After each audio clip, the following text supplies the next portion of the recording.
কয়েকটা পিচ্চি আম চুরি করে খাচ্ছে। ওই যে সাইকেল দেখা যাচ্ছে।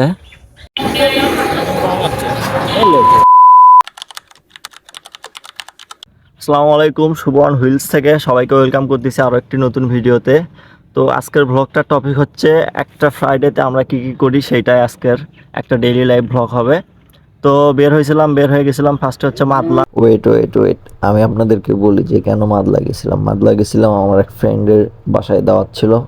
তো ফার্স্টে মাদলা গিয়ে আগে সেই দাওয়াতের কাজটা শেষ করলাম, মানে ফ্রেন্ডের বাসায় উপস্থিত হয়ে এবং সেখানে খাওয়া দাওয়া করে অল্প কিছু সময় কাটানোর পরে তারপরে আমরা আবার ব্যাক করলাম সাবগ্রামের দিকে। অ্যান্ড এরপরে যাবো হচ্ছে সাবগ্রামে একটা ফ্রেন্ড আছে, অ্যান্ড ফ্রেন্ডকে রিসিভ করে দেখা যায় যে কোথায় যাওয়া যায়।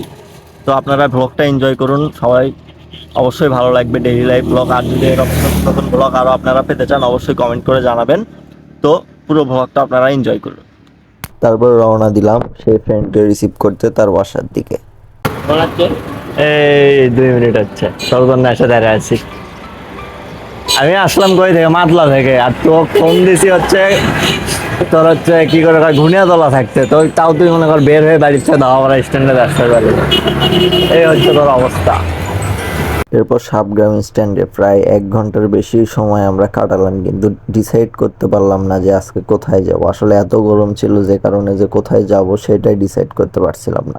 তো এই যে ফ্রেন্ডকে রিসিভ করে নিয়ে সাবগ্রাম বেশ কিছুক্ষণ বসেছিলাম, তারপরে ওখানে গরম সেজন্য চলে আসলাম। এই যে এটা হচ্ছে মেগাসা গ্রাম, একটা পুকুর আছে এই যে, অনেক সুন্দর। মানে এখানকার আবহাওয়াটা একটু মোটামুটি ভালো আছে। এই যে মানে রোদের থেকে বাঁচার জন্য এখানে আসলাম, সোজা বাংলা কথা যেটা। এত গরম আজকে ভাই, তার মধ্যে বের হয়েছি হচ্ছে মানে দুপুর পরে একটা দাওয়াত ছিল, দাওয়াত খেয়ে সোজা আসছি সাবগ্রাম। এখন এই জায়গার নাম হচ্ছে মেঘাগাছা। কি মেঘগছা, হ্যাঁ এটা হচ্ছে অরিজিনাল নাম। এর আগের ভিডিওতে আমি বলছিলাম ওটা নাম ভুল হয়েছিল। তো এই যে ওখানে কয়েকটা পিচ্চি আম চুরি করে খাচ্ছে। ওই যে সাইকেল দেখা যাচ্ছে। এরকম বয়স আমাদেরও আসলো, কিন্তু ঘটনা হচ্ছে আমরা ম্যানচুরি গাছের আম চুরি করি, নিজের গাছেরও খাই না আম, আসলে এতটা ভালো লাগে না। তো এর মধ্যে আমার ফ্রেন্ড আবার এই তীব্র গরমে কিভাবে তাপমাত্রা কমানো যায়, পরিবেশটাকে একটু মানে স্বস্তি দেওয়া যায় সেই ব্যবস্থাটা করতেছিল।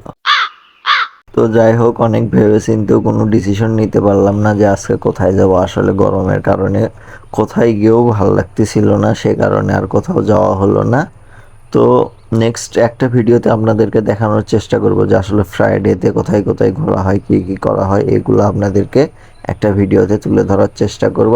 তো গরমের ভিতর আর ভিডিওটা কন্টিনিউ না করি, আজকের ভিডিও এই পর্যন্তই।